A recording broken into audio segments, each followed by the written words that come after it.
Hi, I'm going to do a piece here on the S&P 500, recording the assessment that U.S. equities have resumed their long-term uptrend. If you recall, I did a piece in July of 2018, 7th July, wherein I had essentially said that there was a long way to go for the uptrend and that the calls of a market top were very premature. So that view was borne out as we eventually went on to make a high, an all-time high so far at 286.58, which is in the week of third week of January. This is for the SPY, that is the Spider ETF, tracking the S&P 500 index. Now, of course, we had a fairly severe reaction to the downside initially, and then we have consolidated. And so the essence of this particular broadcast is to mark the fact that after this little consolidation, starting from the late January top, we have actually resumed the uptrend. The stock market has resumed the uptrend. And so therefore we are eventually now likely to go once again above 286.58 into new to a new high. So if you look at the form, so initially I will do the technical discussion, which allows you to come up with very specific points of exit and entry, and then I will discuss a little bit about the fundamentals. So if you look at it from a technical point of view, you have what seems to be a kind of a triangle correction. If you look at the move that is being corrected here, if you just scroll out a little bit, you can see the long-term move on the S&P 500. Just going back to a different chart for this spiders. This is the long-term chart. You can see this. This is the internet bubble. This is the 2007 peak, the bear market low in 2009. That's the first quarter, end of the first quarter. And then you've been, we've had a terrific uptrend, partly fueled by the easy money policies of the central banks and partly by other factors. So once again, if you look at the most recent phase of this rally, started from 2016, about February of 2016, as pointed out in my earlier broadcast on what is actually late January of 2016 is the low from which the latest phase has begun. And so the view at the moment is that this particular consolidation that began in late January of 2018, is a corrective decline relative to the phase of the uptrend that began from January of, you scroll out, the low is here actually at 181.02. It's again in the third week of January of 2016. So it's roughly a 2-year rally from January 2016 to January 2018. And when I say that we had a corrective decline, a corrective consolidation in this pattern here, what is the move that we are correcting? And the answer to that is that we are correcting the rally from January of 2016, 181.02, to a high of 286.58.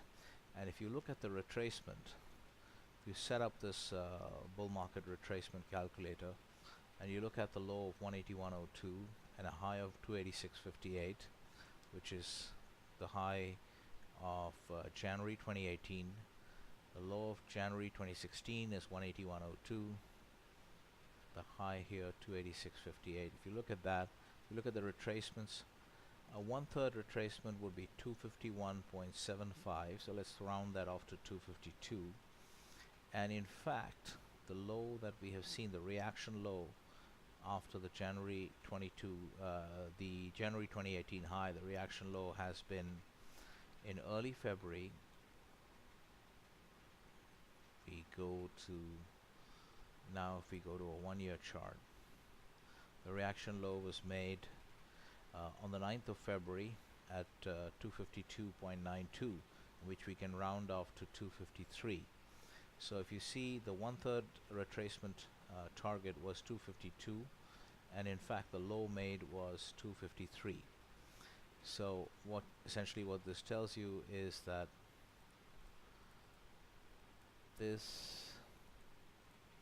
so we have a daily chart now.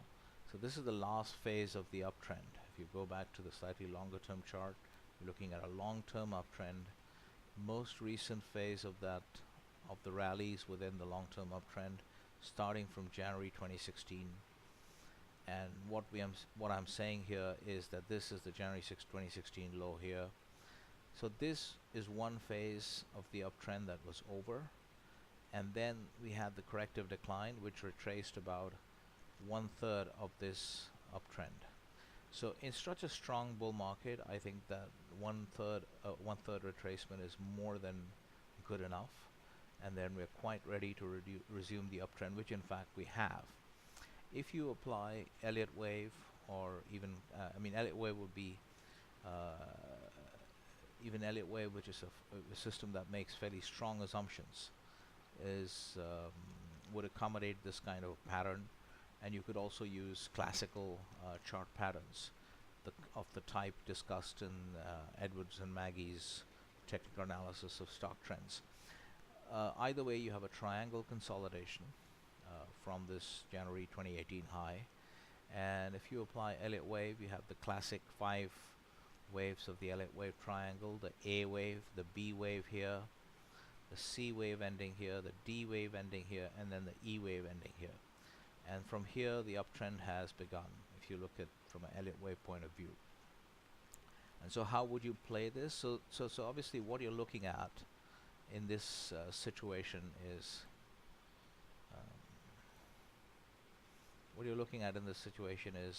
the market continuing, because we are not calling an end to the long-term uptrend, which is assessed to be still in motion, still incomplete, which means that at the end of every big correction we're going to have a resumption of the long-term uptrend, and that's what the prognosis is here. And so we have a resumption of the long-term uptrend after this corrective decline. You have a beautiful correction in a triangle format: A, B, C, D, and E, and so it started up. So since the uptrend has resumed, your minimum upside objective is to take out the all-time high so far, 287 roughly. That's going to be taken out, and I'll come to the objectives a little later. But what can we set on the downside as stop levels for the view, or for any position that you take based on this view? So let's look at the one big picture price point that you already have on the SPY is this low, which is the end of the Elliott wave triangle, end of wave E in the Elliott wave triangle, which is the end in, let me make sure I got daily data.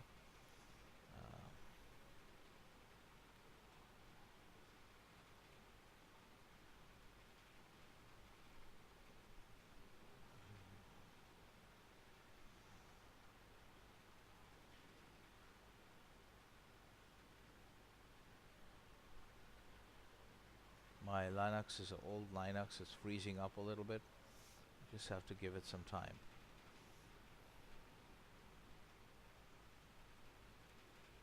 Okay.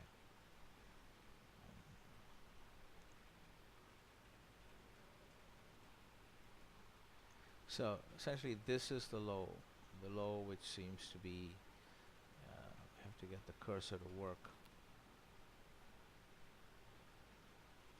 This low is not going to get taken out. If it does, then that's the end of this view. Okay, so this is a low that is the end of the E wave on the on an Elliott wave count, which is 259.05, which was marked on yeah. So that's the 3rd of May low. So that's your big picture warning level, that if it goes below that, then the view that I've just given you is wrong. But we should be able to get even earlier warnings. So if we zoom in a little bit, the first earlier warning you would get is a break below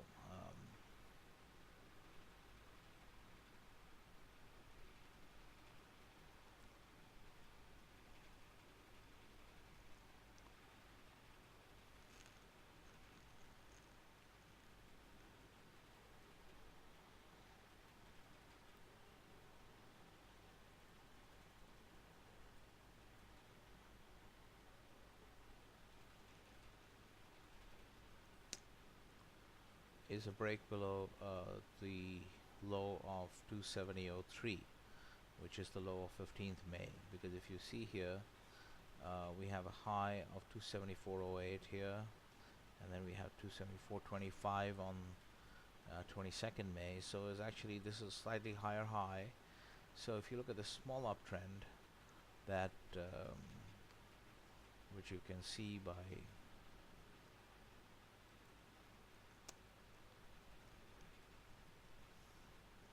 going for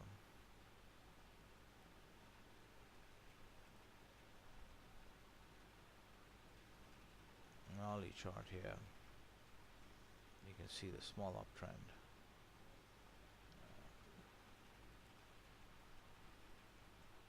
There we are. So this is hourly data, and you can see the small uptrend here that is developing from this end of the E wave on the Elliott wave count, the end of the triangle formation, the beginning of the breakout. So this low is what we saw earlier on the other chart as around 270. That low also should not get taken out. So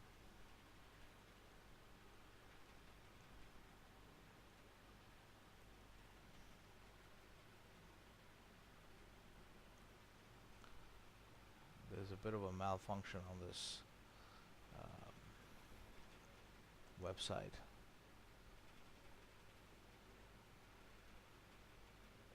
So this low would also not get taken out.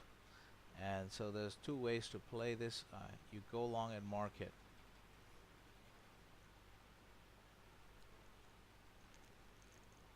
You go long and market, which is around 270 to 20, and you use a 270 stop, check the actual low, or you use a bigger picture stop below the low of 3rd of May. Okay, which invalidates the whole big picture view.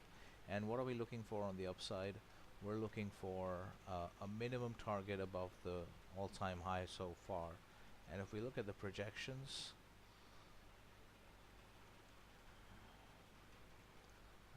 little Yahoo Finance chart misbehaving a lot.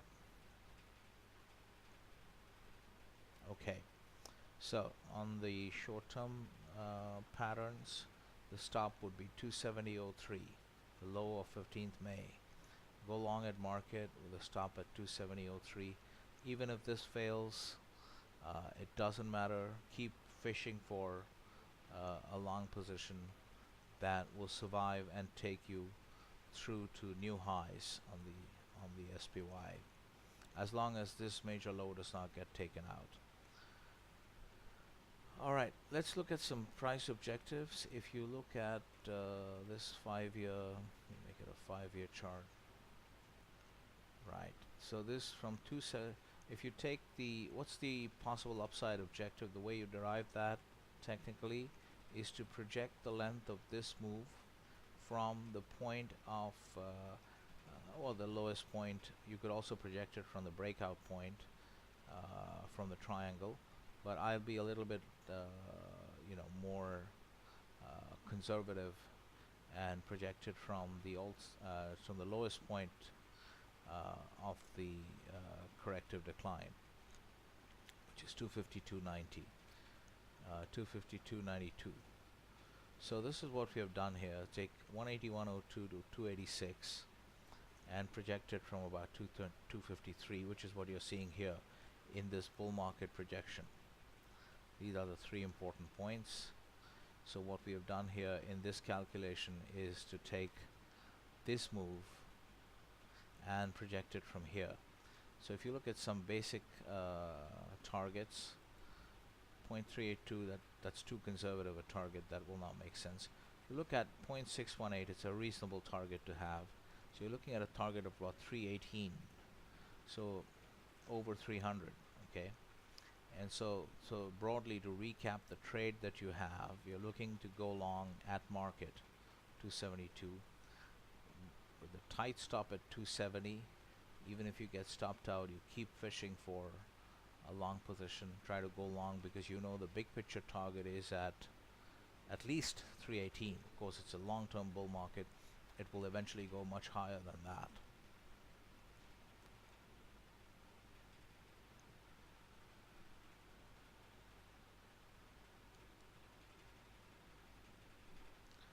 Okay, very quick run through the fundamentals.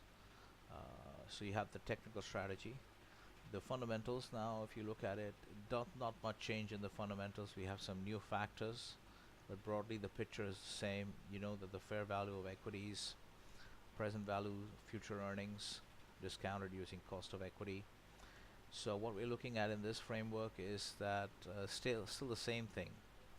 I don't think the denominator is going to be constant. The overall cost of equity will rise, you could say. But one of the things that will happen, let's just be conservative. Let's just assume that the cost of equity is going to rise on account of rising U.S. interest rates, which is it's going to happen. Okay, the bond bull market is over. U.S. interest rates are going higher. So let's be conservative. Let's assume it's going to push up the cost of equity. So the numerator, however, is going to rise much more than the denominator. And why is that going to happen? Well, I don't think the market is fully factored in the impact of the tax cuts and the deregulation that has been put in place by the Trump administration, and continues to be put in place.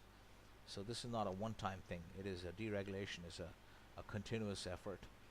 And also note that there's a new factor on the horizon that the Republicans are now talking about, tax cuts 2.0, which they're hoping to put. Chairman Brady says that there's a chance they're going to do it before the November midterms. So that's going to be another kicker. The deregulatory agenda keeps on moving forward. And so I think what the market has, I think the reason that earnings estimates, which will continue to rise, and earnings growth will continue to be strong as it is in the United States, it will continue to be strong for many years to come, is because I don't think people really understand, and I don't think it's possible to understand the subsequent order effects. So let's say second order, third order effects of the tax cuts and the deregulation and what it does to animal spirits among US businesses and consumers. I don't think it's possible to understand it, and I think the market will slowly start waking up to the